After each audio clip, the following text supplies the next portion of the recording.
My Govan and Melodine, and well met indeed. I'm Arachia Galadirthan, head of the modding team behind Divide and Conquer, and welcome back to the Divide and Conquer, as we continue on as Dol Amroth. And Tirathoros gets a Horse Breeders Guild. I've ended the term because this is the second time I've started recording and the game crashed, so this time, obviously, as you can see, it didn't, so I thought I'd just start from here and redo. I'd only done a couple of minutes. They want us to blockade Umbar. We won't be doing that. Zainabin got back in his ship and buggered off, which is interesting to see. So he's probably going to head down here to try and take up command of Zagaradin's army. The Ardenaim are dividing their force every single time we leave. Every time we stop attacking them, they spread their forces out and try and hit multiple towns at once, and it's just not serving them well. They need to stop doing that. But our reinforcing army heading to Mirlond is in that ship. Set sail. And that may have been a very risky maneuver in not getting those troops out of that boat. But that remains to be seen. Before we continue, allow me to apologise for the somewhat clickbaity title of the previous episode. Many of you suggesting that this was definitely going to be the episode that Imrahil finally dies because of the name of the video. And that was not my intent. Of course, the incident at Gobo Mirlond was in relation to how buggy and horrible the AI was. But I appreciate on a rereading of that, I can understand and see exactly why people may have thought, this is it. Imrahil finally has met his end. It being episode number 13 as well, all the signs were pointing toward his death. But no, Imrahil will never die. I don't think Imrahil can die.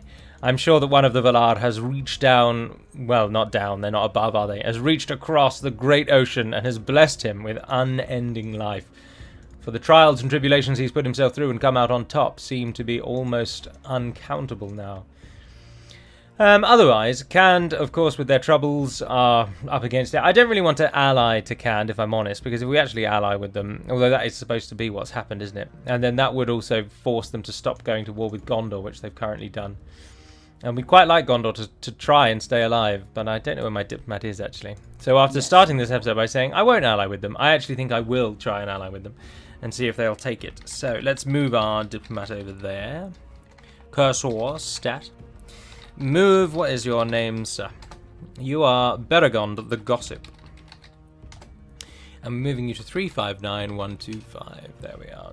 Job done. Now meet your new diplomatic friends. It's a balanced offer. And they've accepted. Fantastic. Right, and then that forces peace between them and Gondor, which is the most important thing. And many of you were suggesting that... of course, Khand are supposed to ally with Gondor, and they didn't. And some of you have suggested it's because Khand must have been sieging their settlement at that time. But the reason why that is not the case is because Halthaner had fallen long before the Khand made their choice. They weren't sieging any settlements, so that's why it's very surprising to me that they were still at war. Now, it could have been, of course, that they attacked just at that same time because the script forces them to become allies, so it drops it on them. So whatever actions they have, they're not thinking of that they might ally that nation in a few moments. So it could well be that they skirmished someone out in the wilds or whatever, but I don't know. But in any event, we can look over the script and try and change that.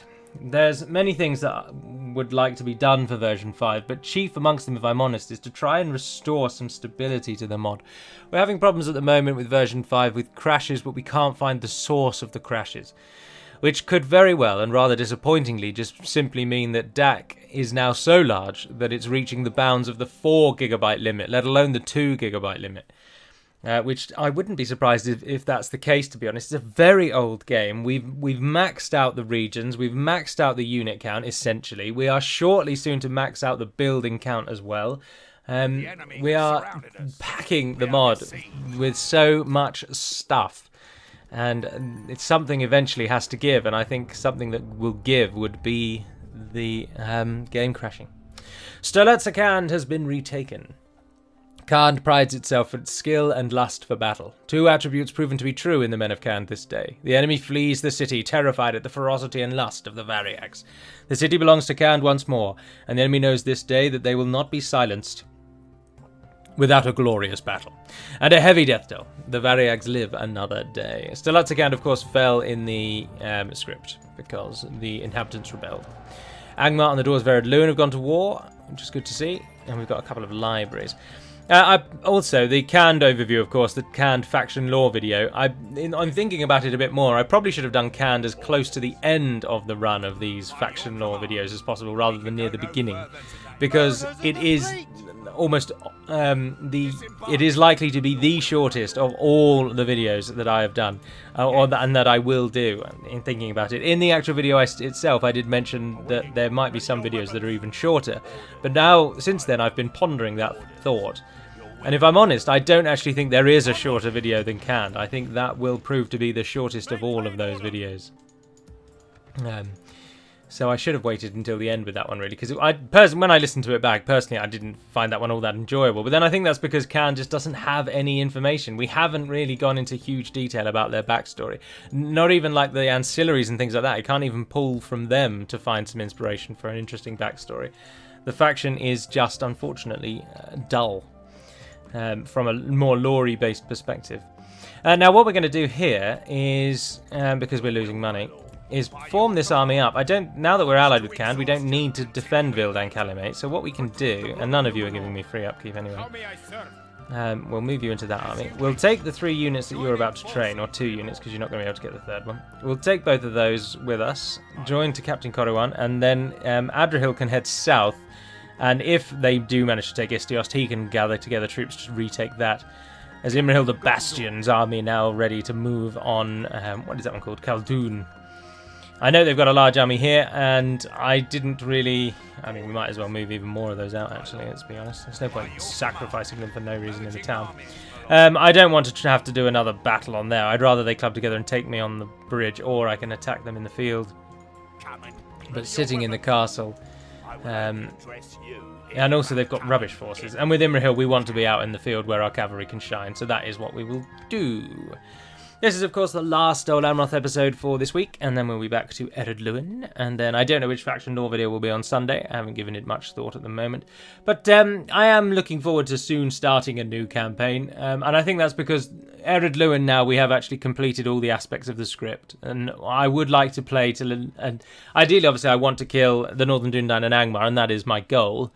But I would readily admit that we probably won't do that, let's be honest. I want to use the Beleriand Honor Guard in battle to really round off the script and show you every aspect. But I can't say I'm actually all that bothered about taking down Angmar, because the campaign is well and truly won, and so there's no risk to the campaign anymore, and I want to just show off the features of it. So I imagine Ered Luin will be the one that gives way to an Anduin campaign. But Anduin still has some tinkering and twiddling going on in the background, so that's why the campaign still goes at the moment. But that is just the way the channel is always going to be, I'm afraid. I play this game so much that obviously it's only a matter of time until certain campaigns do drag for me. It's arduous, and so once I've shown off all the features, my brain does wander to what other content I could perhaps be producing. But speaking of things that we can produce, victory is one such thing, as we shall head for that now. Although let's send a spy up there. We don't need to worry about Khand anymore; they are now our allies, and we can try and get our spy up to Gondor. Yes, my lord. And all of the other regions are taken. It's only Esthala that hasn't. But we are to attack the Ardanaim now. We have 3 cavalry units, 2 of which will replenish, and they don't even have a general, so Captain Zagaradin will fall here. Catapult crews, there are some crossbows, they're always a bit of a pain, but that's it. 2 javelin units. Javelins aren't that great against cav. Javelins, in theory, are fantastic against cavalry. We give them big cavalry bonuses to make sure that they actually can kill cavalry, so that they have at least some use, even if they don't perform their standard defensive line very well. But in truth, because they throw their javelins so damn slowly, you'll be lucky normally to get 1 volley into a charging cavalry unit. And to be honest, that is even pushing it. Sorry, every single time I do one of those videos, you're going to have to watch me redo that at least once. But it only takes a few seconds, doesn't it? Now, we're attacking them, so they will sit back. But they haven't got a hill, so I expect they'll just be standing right there. So we'll just build a line, and we'll just walk it towards them. Your command, your command, your command. So you're going to go in the front. We've actually got archers today, real archers, including one of my favourite Gondorian units, the Black Root Vale. There's just something about them that I really, really like. I think it's because when I play games like Skyrim, playing as an archer that uses a two-handed weapon instead of a sword and a shield is just something I really like to do, and so that unit speaks to me on a personal level of enjoyment. You guys, we hopefully won't need, and again the javelins as well, you'll likely only die, so we'll just keep you back. But our cavalry will thunder forward across the plain and hit what you can as soon as you can. So let's pause it for a moment. In the front lines, Marines and crossbows. But I expect they'll manoeuvre and wriggle around, so we won't be able to get them. We'll charge the archers forward in a sprint, and we'll move the melee up behind. Oh, if the enemy is actually just going to stand and stare at us, then do charge into them. Oh, the crossbows, bugger. We lost a few there, didn't we? Oh, that has got to be gut-wrenching. Absolutely horrible to watch. Look, they're running away in fear from what they've just seen. And rightly so. For it is not any Royal Swan Guard battalion bearing down on them today. It's Lord Imrahil himself. Very much in our favour. Victory will be ours. But what we will do is just quickly pop round and kill the catapults, because if we don't, they're going to massacre us. Oh, that was damned close. That was damned close. A touch too close, don't you think, Commander? Oh, yes, quite. Round we go, round we go, round we go. Right, you've got them, so you plug into those, and Imrahil hit the halberdiers. No! No! Mourn with me now, everyone. The best unit on the field has taken a hit.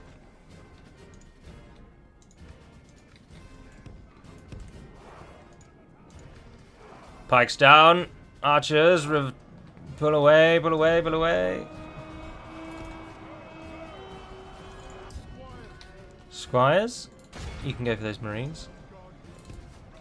If we continue like this, we will smash the enemy. His banner carrier is likely going to go down, but Imrahil's made it out, and that's all that matters. Our archers actually made it out for a change. As our pike line holds, you can come off a defence and swing round. You guys just finish off those. Right, and then Imrahil come and get involved up here. Likewise, come and get involved up here. I think we can play this one at ×6, because it's a simple hammer and anvil. But it is so enjoyable seeing that line of solid swan blue holding back the dark tide of the Ardennine. As the Royal Swan charges down, horns are blaring. The enemy are badly bloodied. Alright, let's come out of They have defensive lost mode half their men. so that we can push forth into our enemies. Oh, you killed the entire cavalry. We've lost 7% of our army, and most of the enemy units are falling. Let's actually charge through. There we are. Right. You go for them. You go for them. You go for them. Our men have slain the enemy general. Without him, I think his we'll get troops mass will lose routing their now. will to fight. Across the board. Although I didn't pay enemy attention to my army cavalry flees and the they've field. taken a down hit. Pursue and run them down. Be awed by the victory we have won. 131 and casualties sustained 54 from the squires. Yes. See this? This proves my point that I was talking about at the very beginning. The squires were subject to a full volley, or maybe even two, of javelin fire from the Azrazair Marines. And what those javelins have done is decimate our lines and slaughter hundreds, or not hundreds, but tens of our squires. I don't know about you guys, tangential here, but the word tens always says to me that something isn't actually very big. Like, we always use hyperbole to describe numbers. So if you don't know the numbers, you're like, oh, there were thousands of them, there were hundreds of them, and you always think, oh, so there was a lot of them. But when someone says, oh, they killed tens of units, you just think, is that it? Is it tens of units? Is that it? But of course, that could be anything from 10 to 99. So it just always sounds underwhelming to me. But anyway, we lost tens of our squires, and so they've paid the price there. But it won't be squires that actually stay in Mirland, because of course out in the field, squires serve a purpose. It will be the 19 of them, and if I can keep it at just 19 of them, I would, to be honest. Although maybe take 30 of those as well. Just to make sure they don't hate us. We'll just nip across before the ships can block us in, and we can possibly win the day. No! I should have sent Imrahil on his own. Oh, I absolutely should have sent Imrahil on his own. glorious fashion, he could have just won this campaign, if that is indeed their last family member. I don't think it is. I assume there's others somewhere. Zainarben keeps... he keeps dicking around up here near Imrahil's Point, trying to make himself Billy Big Balls, and but he hasn't got the stones to take the city, so he can keep doing as he pleases. We know he's not going to do anything. How goes our army in Rondor? You're all together now, aren't you? That's a cracking song. We'll move Adrian out on the next turn, though. So we'll end the turn and see what the Ardnaim do with us knocking on the doors of their faction leader. I imagine nothing is the answer to that question, but we'll wait and see what they do nevertheless. Regardless. I am eager to get north and help Gondor, because I think despite the fact that they now have no southern enemies, I think Mordor may be too far down the hill for Gondor's barrier to stop the snowball. Only time will tell, but we'll do what we can to try and assist. With the cavalry of Dol Amroth supporting the infantry of Gondor, then Mordor stands no chance. But of course we've got to get there to help them. And that will prove a challenge until we can clear off the Ardnaim. It is a shame the forces of Khan did side with us, as I of course was hoping for this campaign to be a touch more challenging. Oh, Ithilion's been lost though. But then equally, the last campaign was totally the other way, wasn't it? And we were turns away from losing, really, and it was only a fragile hope that we might actually survive. Oh, bugger, we've lost our ability to cheese the AI out, but they have abandoned their assault of Istiost. Istiost! Sounds like a Greek name, doesn't it? You can't do out because we're losing money. Right, Khaldoon, we arrive. We want lots of siege, because we know what siege is like. We don't have any siege, do we? Bugger. We need to prioritise siege more in just our campaigns. Our campaigns, in general, we need to prioritise more siege. Lest we come up against those towers and just face our death time and time and time again. But then I think we can end the turn again. Now, I imagine they will try and pull their forces back. Oh, Ostithiel has fallen to Mordor.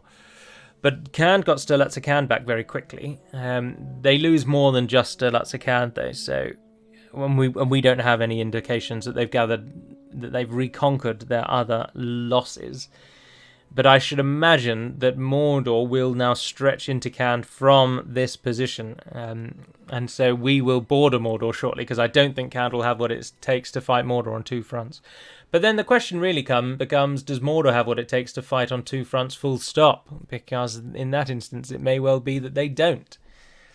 And Khan, of course, the mere presence of Khan being an enemy, whether or not they actually do very well, the mere fact that they have risen against them may be enough to divide Mordor's attention and allow Gondor the win.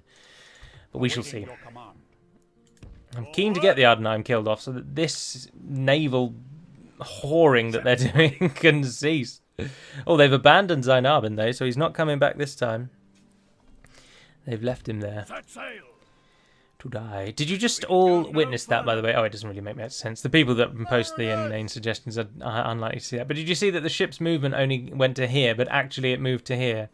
So when I clicked on it, the green area that tells me where I could move for the ship only actually made it to there, but it could move to there. That is an indication that the ships actually have the maximum possible movement speed that we can attribute to them in this mod. And unfortunately, there's nothing more that we can do to give them more movement speed. Now, we could attack it now. He probably will get a garrison if he got an armory. No. But of course, remember, unless he is the faction's last family member, then they'll get their last stand army when Khaldoon falls. But they haven't pulled their army back to assist, which I find very surprising. And I think we probably should go for it. What tier is it? It's an Ardnaim castle. I think it will be a difficult fight. No, we need to give it another turn till we get the siege towers. Oh, do we? Nah, balls to it. Let's just go for it. Battering rams, as they are, will be alright. They don't have enough men to man all the walls anyway. So all we really need is 2 battering rams and we can probably get them. The AI will pull back to the town square. The problem here is going to be actually killing Gimmelkard. He has a good bodyguard and he will not die easily. But the 2 units he has with him are absolutely pathetic. But here we are. Welcome to Khaldoon. It's a simple wooden settlement, so we don't actually have anything to fear from the towers, in truth. There is a second door at the back there, so we can send a battering ram round the back. There's their barracks, interestingly, which has also been used. I don't know how the modders did it. I assume just took a screenshot and then cut it out and edited it. But that actual building, the one you are looking at right now, is the UI for the Gondor barracks, but just with the bricks recoloured to white and given a blue tiled roof. Which I think is very clever. So subconsciously your brain already knew it was a barracks before looking at it, before clicking on it, because it looks like the game's original barracks. I think that's very clever. They don't have enough forces for us to really need to bother to go around the back, if I'm honest, and these towers can't actually destroy battering rams, so all of my initial fears are out the window. So what we will do instead is take our most depleted unit, which is actually annoyingly the Haven Guard. We won't take them. So you guardsmen, you've been chosen. You're going to go forward and break down the gate. Archers, you're welcome to shoot at the enemy, but only if the towers can't hit you.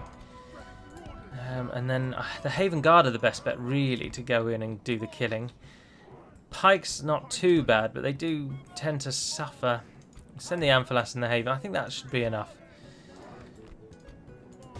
Are they even by the walls? No, they are in the town square, which would suggest the towers will not shoot us. So we don't need you to do that. Guardsmen, you move up, and you three who are going to go with them, you go. And we're times 6. Ah, bugger, they're moving to the walls now. Bugger. And we are now getting shot. There it comes. There it comes. Yes, there it lies. Our men have reached the gate with the battering ram. Their entire army is at the square? Where on earth is the general and the... Oh, there they are. They've popped up. Oh, they're all the way over there. What are they doing? We're losing far too many forces. So pull away, pull away, pull away, pull away. Right, get that gate down. Our men have done well. The gates have fallen. Get that down and run away. And then Haven Guard. No, pikes. Go, go, go, go, go, go, go, go, go, go. Oh, you can't run because you're in that mode. Come on, get inside, get inside. Our soldiers have proved their worth today. There we are. The enemy's walls belong to us. And now put those pikes down and hit those raiders. And Haven Guard, if I can get you to go around the side. The pikes should make very short work of the raiders, but they will need support. If we continue like this, we will smash the enemy. There we are, and you can hit those Naru. That's the real danger. The Naru Royal Guard. And where is Gimmelcard amongst the number? Where is he? There he stands, giving himself away in the most off-colour gold I think I've ever seen. With a darkened mask and shield, he stands before us all, plain as day. He will meet his end. We've lost 10% of our army just getting in this damned wall then. Oh, how I hate city battles. And how rightfully so it should be. They've got the whole city fighting for them. It shouldn't be a cakewalk. But anyway, we will leave it at time 6 because even though it shouldn't be a cakewalk, it will be a simple fight. Gimmelcad, I imagine, will go down early because he's been caught out on the flank. Oh, we're shuffling. We're shuffling in. No, you're taking unnecessary losses because you're facing the wrong bloody way. Oh, come out of that stupid mode then. Just attack everyone around you. There we are. Hopefully should do better. Stem the tide. I don't really care how many losses we take, to be honest, because there's a real risk that this is the last vestige of Ardenheim society, and with the fall of Gimmelcard, the fall of the nation comes thereafter. He's got a Haven Guard who's tracked him down. They're going toe-to-toe. The Haven Guard are fighting through the lines of the pikes. But they, despite the fact that they're spearmen, they will take a beating. This army may actually die now that I think about it. We can send in the cavalry to assist. They might get a charge into those archers.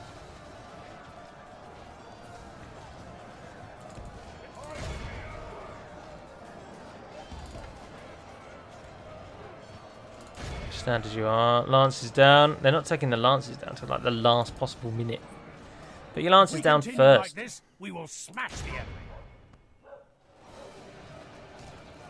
They're killing a few, but not really very many. But the enemy's not killing any of them either. The enemy general lies. Yes, Gimmelcut is Let down. the crows have his miserable bones, and let our swords have his men. Their Only towers half have turned the back on enemy again. force Though. remains. The archers killed a cavalryman, but they are doing what needs to be done. But the enemy's towers are taking us down now. Right, that'll do. That'll do. Run away. Oh. Well, that was our general dying. But there we are. The army we sent in has indeed died. So we are going to have to send something else in.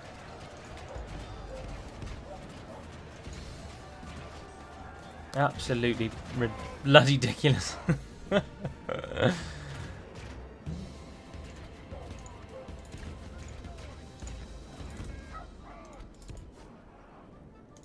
If they can pull away from the walls, then the archers can move in and do what needs to be done. Perhaps we should have just let them go back to the square, actually, rather than doing what we did there. But I don't really care. I'm afraid I do not. And I'm sure many of you aren't surprised. This is me, after all. I'm not going to give you stellar command tips, I'm afraid.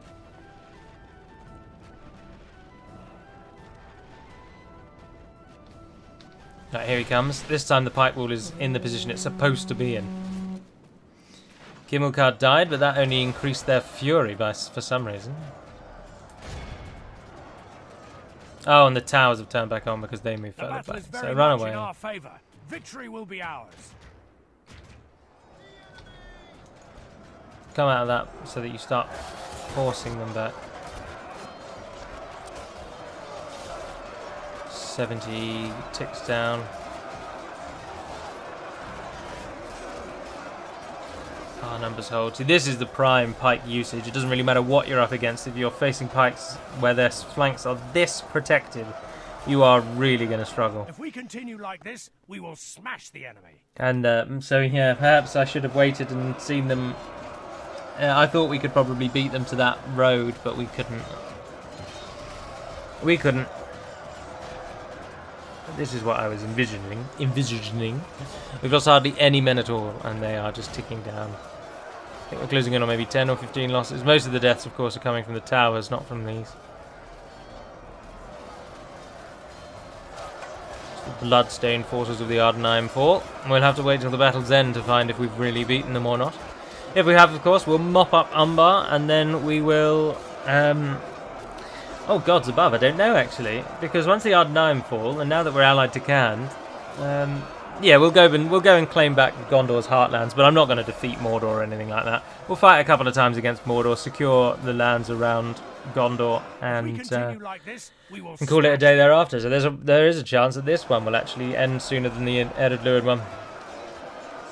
But the work on the other factions hasn't gone on yet, so... I don't know what to replace it with. Oh, come on, any danger.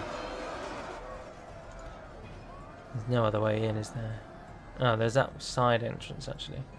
Right, let's end this properly. Come, Imrahil. Imrahil's unit is so powerful in both the charge and constant and dedicated melee that I have no fear that he'll be able to just finish up these... It's about 100 men, 90 men there. He's outnumbered 3-1, but the quality of the Swan Guard will shine. Oh, no. Why can't you walk down there? Oh, you can. Thank goodness for that. The battle is very much in our favour. Victory will be ours. There we go. Mop all of those up for me, if you would, good sir. They're down to 19. Our numbers have not dropped now since the towers stopped shooting, really. The great banner of the Ardenheim. If you are interested, this symbol, I'm sure I've mentioned this before, but this symbol is the Tetar symbol that is called Umbar. Our men are in command of the castle. So when writing in Sindarin, of course, there isn't a Tetar symbol per letter. It doesn't work that way. It does for English to an extent. There are some sort of tricks and rules that you change for certain things, like certain words ending in an S, you can denote that with a squiggly line rather than actually putting a Tetar symbol for S.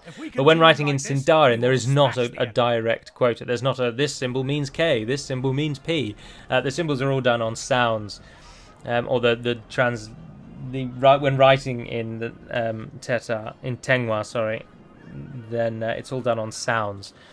But this is the Tetar, which is the name of the individual items in the alphabet, known as Tengwa.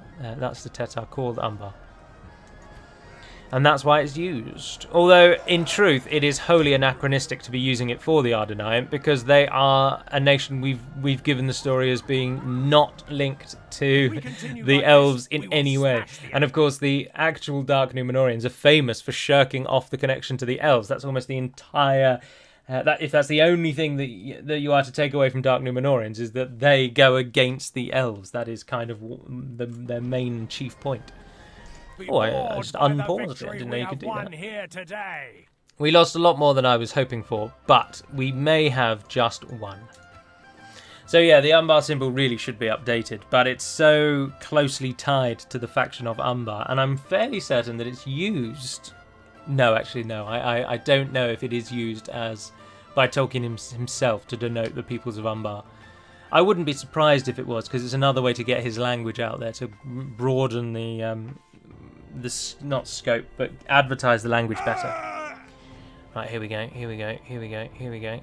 Keep your fingers crossed and everything crossed. It's taking a long time on the ring. Our realm is expanded. No, there's another family member, and they'll get their last stand now. Oh no, hang on. Yes! Gimmelkard the traitor, Gimmelkard the usurper, Gimmelkard the misguided, and now Gimmelkard the late. For he is no more. And with him, the Ardenaim go down too, which does then mean, of course, that this campaign is kind of won, and we're only 55 turns in. Oh dear. So, I think we should call it a day. This nicely rounds it up, doesn't it? We're on the 3rd episode of this week, which means that there'd naturally be a break to Ered Luin now anyway. So I think what I will do is probably just end this, and I'll just then play as Anduin sometime next week. Although I might do something to tide us over, just for a short time, because again, in 2 weeks' time, I'm off for another week. I've got to use up lots of holiday before our holiday year resets in the end of October. And because everybody, of course, has been working from home for the past 6-7 months or whatever, and you can't really go on holiday, almost everyone at the office has holiday. But what it means is over the next 2 months, I will have had 3 weeks off at the start of the 2 months, in the middle of the 2 months, and at the end of the 2 months. But anyway, so in 2 weeks' time, I have a week off, which means I can put a lot of time into the modding. So I'm just thinking of what's best to do, whether maybe do this one for one, but then why? There's nothing left in this. It's just us fighting Mordor, and I don't really want to fight Mordor. So I'd really eagerly hear your thoughts, because I'm totally undecided, and I'm making this up on the spot. So this campaign is very much won. I'm not going to do a poll or anything at the moment, because Anduin is the nation I'd like to play as next. But it's just I could do with Anduin waiting for a few weeks just while we finish off some few bits and bobs. So what would you suggest we do? And there's probably at most a 2-week gap. Ered Luin is next week anyway, so there's arguably just 1 week I need to fill. 3 days of episodes. What would you suggest? Do we carry on as Dol Amroth for 3 more episodes? Do we do something completely different? Please let me know your thoughts, because this campaign is well and truly done. I don't particularly want to carry on, as we've won it, and there is no real point to carrying on. Capturing Umbar and Ardamir would have been trivial at best with the army from Khaldoon, and especially if we'd brought Adrihil down as well. It is disappointing that the campaign has come to a conclusion in this way, but I've still enjoyed every minute of it because I bloody love Dol Amroth, so I'm only disappointed that I wasn't able to create a better narrative. Khand, as you can see, have swarmed back to all of their lands. They've got the Alatar standing there, and to the north there's Ankantar, the Inquisitor, with his formidable army. is the only real challenge left for Khand on that side. So then actually I think Khand, I mean, they do go to war with Rune as well, but generally speaking, Rune tend to ignore them. Because these regions are so big, there's such a big gap between them. They just leave each other be. But I can't see Mordor winning. If they could take down Minas Tirith, maybe that would help them. But, of course, with Khand on that southern side splitting their thoughts, with Khand on their eastern side splitting their thoughts, and then now with me mopping up, I'd capture all of these regions and then I'd be north in no time flat. We would be north in maybe 10 or 15 turns, which in that time I suppose Minas Tirith could have fallen. But by the time we get there, then it really is over. Mordor can't take on 3 enemies. 4 if you include Rohan, who are also fighting against them, because Rohan have managed to keep Isengard at bay. But there we are. So if we are to conclude this, well, I can tell you we are going to stop. Unless there's overwhelming support from you all to play as Dol Amroth, which I can't imagine there will be because we have basically won, and who wants to see us fight Mordor? So if we presume at the moment, let's call this an interim final. So Rune has done particularly well. Dorwinion has been beaten right down to win Tirion and only Carverad. And it's only a matter of time, I think, before Dorwinion falls. The dwarves have been kept very busy by Gundabad, but Gundabad, Anduin have held on. Remember, in this version, the Anduin aren't their new version with their new roster, so this is still the old Anduin. Dol Guldur is doing formidably well. Evil is definitely winning in the north.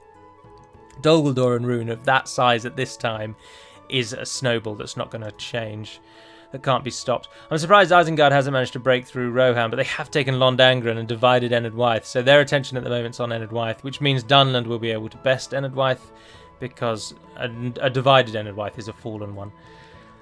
Bree still lives. Of course, the dwarves and the elves are at war in this current version, and so that's divided their attention, which I think, I don't know, although they're doing really well, I've just realised. They've got Forlond.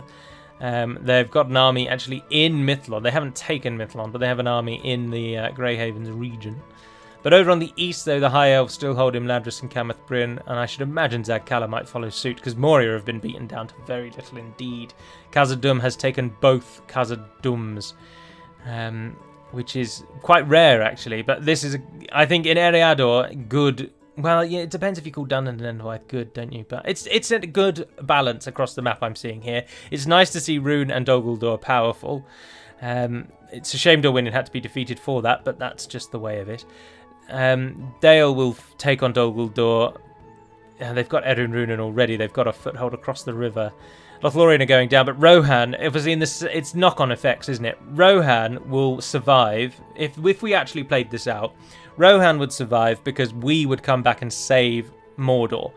Khand might turn on Gondor, but I doubt it very much because Mordor is enough of an enemy for them. Because remember, the AI looks at the overall. So when you do those charts and you look at the overall ranking, the AI is looking at that figure all the time and thinking, am I good enough to take on Mordor? No, they are like 5 times better than me. I won't fight them. So if they're forced to fight them, like Khand, they're not looking for any other enemies. But anyway, so Mordor would fall. Gondor would then be secure enough because I'm going to have to save Gondor if we played this on. Which means all of these lands would be taken up by me. So Gondor would then only have to focus on Isengard, which means Rohan would survive, and then the combined alliance of me, Rohan, and Gondor taking on Dol Guldur and Rune would see them lose. So it depends how long Mordor lives to decide the fate of Ravanion here. But over in Eriador, it's fantastic balance. Who knows? The dwarves are taking on the elves, which is risky now that Angmar has declared war on them as well. I don't know if the dwarves will be able to fight on 2 fronts, but Angmar, of course, also border the High Elves in both areas, who are at war with them as well. So they've got that to be thinking of. And, of course, the Northern Dunedain haven't lost anything. And the Northern Dunedain are plucky. As the AI, they never really capture anything, but they hold on for so long. They're like cockroaches. You just can't get rid of them. And they defend so well. I think the auto-resolve is super in favour of the Northern Dunedain, and that's why they survive for such a long time. I imagine Bree will probably fall when the winner of Enid Wythe or Dunland wins and then turns on them.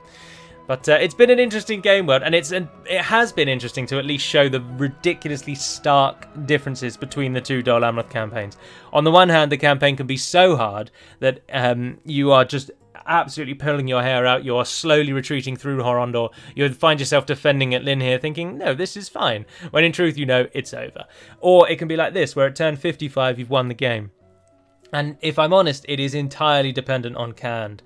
And something that something that I would throw around with the team is perhaps the discussion that maybe Canned, if you're playing as Dol Amroth, maybe Canned should always side with Mordor, because the campaign completely changes depending on whether Canned stays allied or not, stays at war or not. And in this instance, where the campaign is over at turn 55, surely no one is then going to enjoy this. Now we can just go on and steamroll the world, but what fun and enjoyment is there in that when you know you can't lose? It's the challenging situations that are better, and it's better that Dol Amroth be harder, because we want some factions to be a challenge. But anyway, that's my just outward ruminations at the end of this, because in my mind this campaign is now done.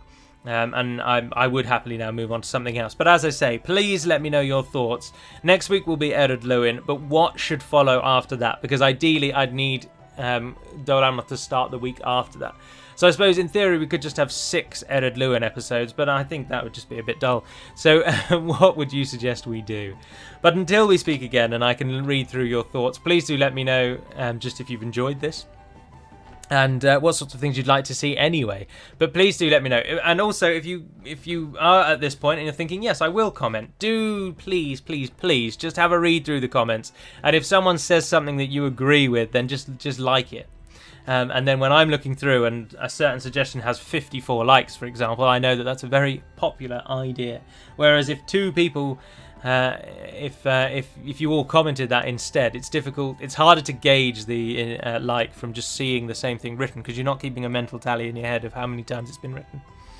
So anyway, if you do see something you like it. I don't really have any suggestions as to what to do, and I wouldn't want to sour or drive your minds on what would be best. Oh, I need to add a water texture there. But please do let me know. But until we speak again, dear friends, I do hope you've enjoyed this. And Navair na den perimad melonin. And farewell.